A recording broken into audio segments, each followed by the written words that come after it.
The moon was not created quietly, slowly, or peacefully, and it did not form beside Earth like a sibling from the same dust cloud, but was born in one of the most violent catastrophes in the history of the solar system, when the young Earth collided with another planet. In the earliest age of the solar system, Earth did not look like the blue world we know today, but existed as a glowing sphere of molten rock covered by magma oceans without continents, without liquid oceans, and without a stable atmosphere, and no moon was orbiting it at that time.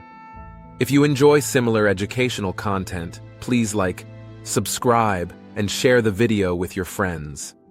In the same region of space, another planetary body was circling the Sun. A protoplanet roughly the size of Mars, moving on a slowly destabilizing orbit that gradually drifted closer to Earth's path until the two objects inevitably crossed trajectories. Scientists later named this object Theia, not because the name was ancient or official, but because it became a symbol for one of the most important events in Earth's existence, the moment when two worlds collided and reshaped the future of our planet forever. When Theia struck Earth, it was not a soft impact, but a planet-shattering collision at cosmic speed that instantly liquefied crust, vaporized rock, and threw enormous quantities of molten material into orbit around the Earth. A massive portion of Earth's outer layers was torn away and mixed with debris from Theia, until both planets lost their original shapes and were reduced to a swirling inferno of vaporized stone and liquid metal surrounding a severely damaged young Earth. Theia ceased to exist as a separate body and instead became part of a new system forming around Earth, while Earth itself lost mass, changed its rotation speed, and was completely restructured by the energy of the impact. Around the planet formed a gigantic disk made of melted rock, glowing fragments and dust that rotated violently through space like a cosmic furnace, not a peaceful birth cradle, but chaos in motion. Inside this disk, gravity slowly imposed order as larger fragments pulled in smaller ones and clusters began to merge, grow, and dominate their surroundings until one body became heavier than all others and began clearing its orbital path. That body became the moon.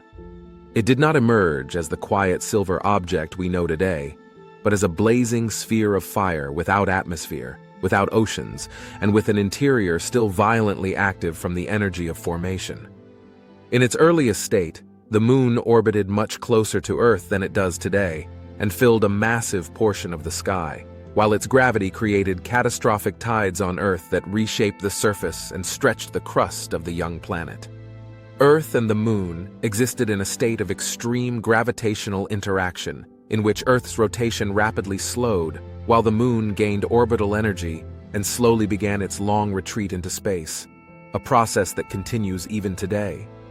This collision was not simply destruction, but transformation, because from the chaos of impact came the most influential companion Earth has ever known, and a stabilizing force that would shape the destiny of the planet for billions of years. The giant impact theory did not survive because it was dramatic, but because every other explanation collapsed once real data was examined, and only this model fit everything we observed. Scientists first believed that the moon formed alongside Earth from the same cloud of material.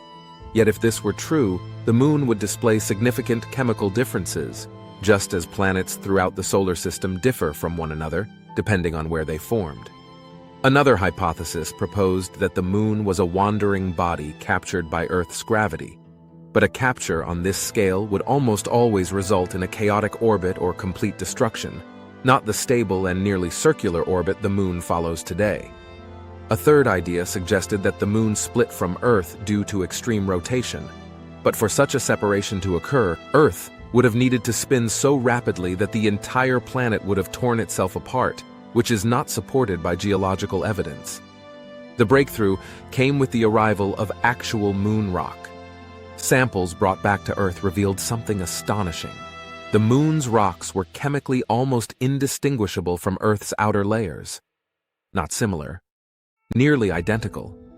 The proportions of oxygen isotopes matched Earth's crust precisely, something no other body in the solar system shares. This meant that the moon could not have formed somewhere else. It had to come directly from Earth. At the same time, scientists discovered that the moon lacks a large iron core while Earth possesses a massive one, which indicates that the moon formed primarily from Earth's mantle rather than its deep interior. This result matched exactly what would be expected from a violent collision, because lighter rock would be ejected into orbit while heavy metal would sink into Earth and remain trapped within the core. Computer simulations later confirmed this scenario almost perfectly. When physicists recreated billions of impact models with different sizes, angles, and speeds, only one narrow set of conditions produced a system like the one we see today. The collision angle had to be oblique. The impacting body could not be too small or too large. The velocity could not be too slow or too fast. Everything had to happen within a razor-thin margin. The Earth-Moon system is therefore not random. It is the outcome of a precise cosmic accident. And the consequence of this accident was not merely the creation of a satellite. It was the creation of stability. The formation of the moon did not only create a companion in the sky, but fundamentally reshaped the destiny of Earth itself. After the impact, Earth was spinning much faster than it does today, and its axis of rotation was unstable and chaotic, which meant the planet's climate would have shifted violently between extremes without warning if nothing had intervened. The moon became that intervention. Its gravitational pull slowly stabilized the tilt of Earth's axis, locking it into a narrow range that allowed seasons to become predictable and climates to remain relatively stable over geological timescales. Without this stabilizing influence, Earth's axis would have wobbled wildly like a spinning top near collapse, producing dramatic climate swings that would repeatedly reset any emerging ecosystems. The moon also began slowing Earth's rotation through tidal friction, a process in which gravitational forces transfer energy from Earth's spin into the moon's orbit, gradually lengthening the day. In the distant past, a day on Earth lasted only a handful of hours, but over time it stretched into the cycle of day and night we experience now. As Earth's rotation slowed, its atmosphere became calmer and its temperature distribution more even, which reduced extreme winds and allowed stable climate patterns to form. At the same time, the moon generated tides across Earth's oceans. These tides did not just move water, but mixed nutrients, drove chemical cycles, and reshaped coastlines, contributing to the early chemistry that made life possible. Shallow tidal zones emerged where water repeatedly surged in and out, concentrating organic molecules and providing the natural laboratory conditions required for complex chemistry to arise. Over millions of years, these primitive reactions evolved into the first biological systems and ultimately into life. In its youth, the moon was much closer to Earth. Its gravitational effects were therefore far stronger. Tides were higher, geological activity was more intense, and Earth's crust was stretched and reheated by the constant pull of its companion. These relentless forces accelerated Earth's cooling, forced heat out of the interior, and helped solidify the first crustal plates. The moon did not merely watch Earth's transformation, it directed it. Life on Earth is not just a product of sunlight and water. It is a product of the moon. After its formation, the moon existed as a glowing world of molten rock with oceans of lava covering its surface, while its interior remained intensely hot and unstable. As time passed, the moon slowly cooled, and heavier elements sank toward the center, while lighter materials rose toward the surface. But unlike Earth, the moon never formed a large metallic core capable of generating a strong magnetic field. Without protective magnetism, the moon was left exposed to solar wind and cosmic radiation, which steadily stripped away any gases that might have formed an atmosphere and left the surface open to the constant bombardment of space. At the same time, the solar system experienced a period of intense impacts from asteroids and comets, and the moon recorded this era in the form of deep craters that remain preserved to this day. Unlike Earth, which reshapes its surface through plate tectonics, erosion, and weather, the moon lacks large-scale geological activity capable of renewing its landscape, which is why scars from ancient collisions are still visible billions of years later. As the moon gradually lost its internal heat, volcanic activity slowed and eventually faded away, Though in its younger years, lava flowed across large regions and filled enormous impact basins with molten rock. When this lava later cooled, it formed the dark plains known today as lunar seas, which are not bodies of water but solidified oceans of basalt created by internal volcanic processes. Over time, the moon became geologically silent. Its surface no longer changed, and its interior no longer stirred. It became a frozen record of the solar system's violent youth. Meanwhile, the moon slowly drifted farther from Earth as tidal interactions transferred rotational energy from Earth into the moon's orbit. In the distant past, the moon loomed much larger in the sky, dominating the night and bending Earth with much stronger gravitational forces. As distance increased, its influence weakened in intensity but not in importance, as it continued stabilizing Earth's axis and regulating tides even from afar. The moon today appears calm and unchanging, but every crater and plain tells the story of a restless and catastrophic past preserved in stone. If the moon had never formed, Earth would be a completely different world, and possibly not a living one at all.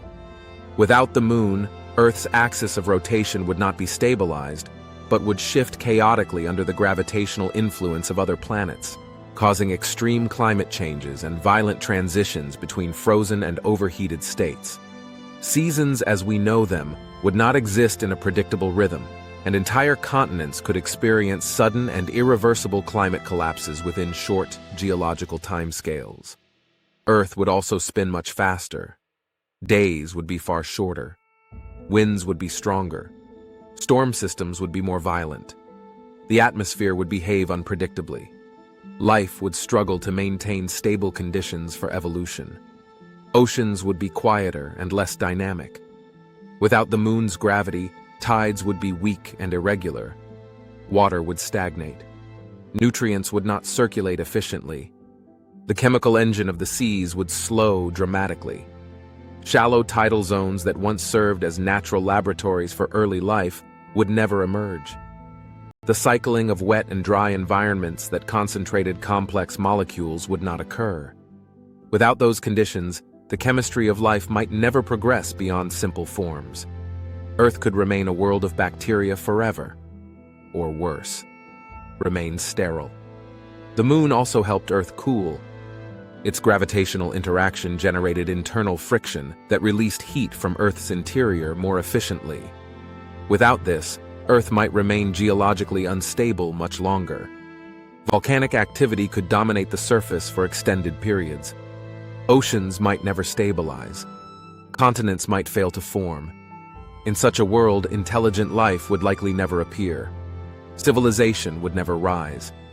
There would be no history, no culture, no observers to ask how the moon formed. The collision that created the moon seemed like destruction. In reality, it was construction.